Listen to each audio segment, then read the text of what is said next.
Good morning, everyone. I am Dr. Vijeta, and today we are going to discuss gonadotropins.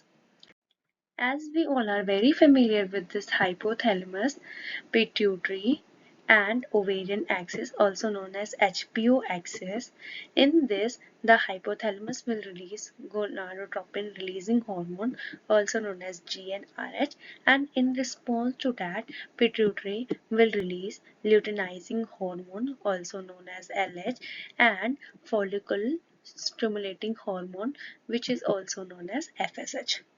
In this class, we'll discuss more toward the luteinizing hormone and the follicular stimulating hormone.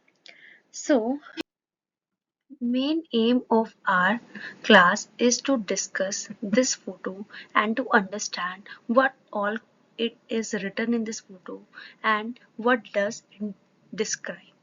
What is meant by 75, what is meant by HP, which is written here and here also, what is meant by for subcutaneous and intramuscular injection, what is meant by BP.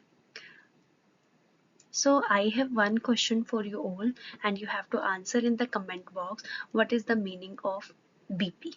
Rest I will discuss. Similarly, we have to also know about this photo also, that what is euro means in eurofolliculotropin and what do you meant by for intramuscular injection only. Why in the previous photo as it is written that it can be used intramuscular or subcutaneously, and in this photo it is written only intramuscular injection. So let's answer this question one by one after starting our discussion. In this class, we'll discuss urinary gonadotropins that are made from the urinary extract. The second one is highly purified, which were made from the urinary extract but was purified, and third was recombinant. We'll discuss one by one in our subsequent lectures, and in this video we'll discuss the urinary extract gonadotropin and highly purified gonadotropins. Let's first discuss human menopausal gonadotropin. How human menopausal gonadotropin is made. So it is made from the urine of postmenopausal women, and it contains 75 international unit of FSH and 75 international unit of LH per ml.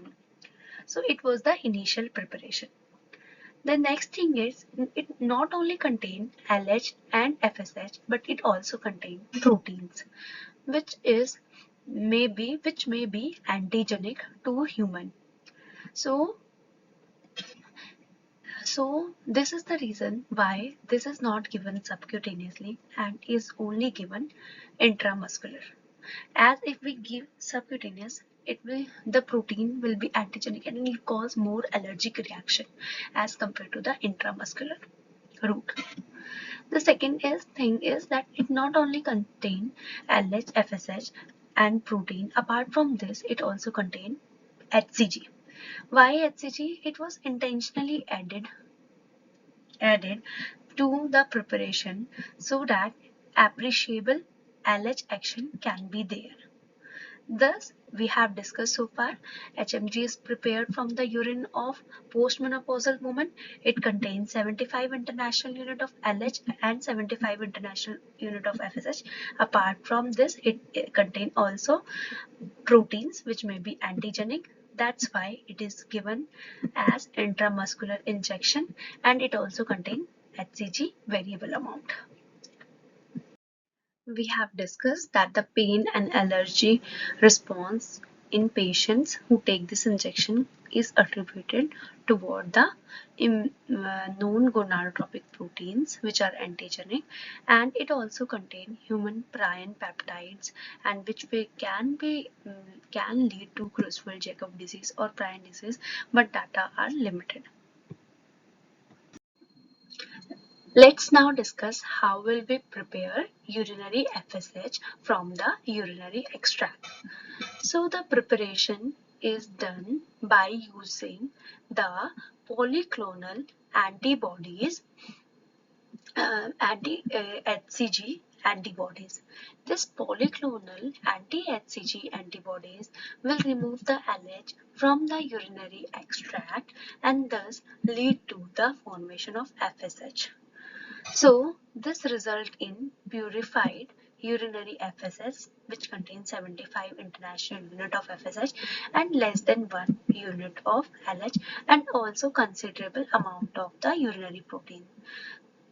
That's why we cannot use it subcutaneously and will require to give it intramuscular injection.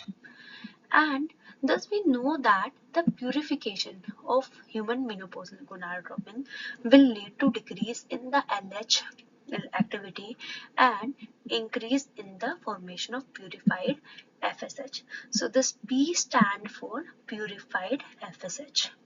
So why we have made like this? Why we just want the FSH action? As in previous days when it was used, it has been seen that the patient who have high LH, we cannot give them more LH. It will cause side effects to the patient. So we have to give FSH only. So this led to the preparation of purified FSH. And also the role of LH in follicular development was not well studied. It has been seen that only FSH will lead to follicular development. That's how this led to the formation of purified FSH, not purified LH. So thus we have seen how purified urinary FSH is made.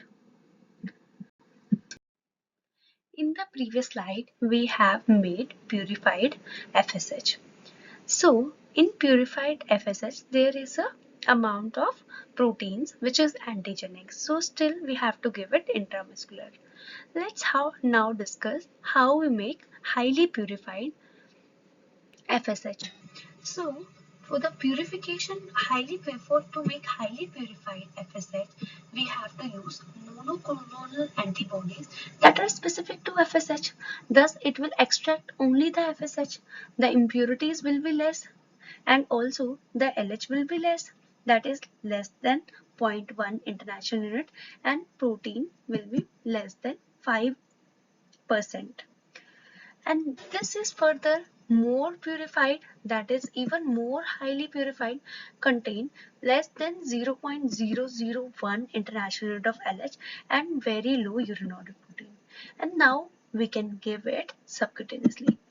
This is how we have made purified and highly purified FSH. As we know that the purification will lead to increase in the FSH activity, because we are in highly purified, we are purifying it by using monoclonal antibodies against FSH, and in purified form we will use polyclonal HCG antibodies which will bind to the LH and we will remove that LH. So basically only the FSH is remaining. Let's discuss this flowchart. This flowchart is basically the repetition of what we have discussed. So how will we extract purified and highly purified gonadotropin? This is purified form in which we have removed the LH by using antibody that react with LH, and in this we have recovered the FSH by using antibodies which will react with FSH. So this is how we created the highly purified, the purified, and this was the basic, that is human menopausal gonadotropin, which contain large amount of proteins which are antigenic. So this is the overview. Coming back to the same photo, let's answer our question what we have asked. So this is first question is, this is zero follicular tropin, means it has FSH action and it is derived from urine. This is sorted, and 75 international is the content. It contains 75 international unit of FSH and intramuscularly used only because it is not highly purified, and it contains protein particles. That's why it cannot be given subcutaneously. So we have answered all the question. I hope you enjoyed the lecture, and I have asked you two questions. What is BP means and what is the cost of HM, human menopausal gonadotropin or euphoniclotropin? Please answer in the comment section. Thank you for listening. I hope you enjoyed the lecture. This is the series of lecture I'll take on gonadotropin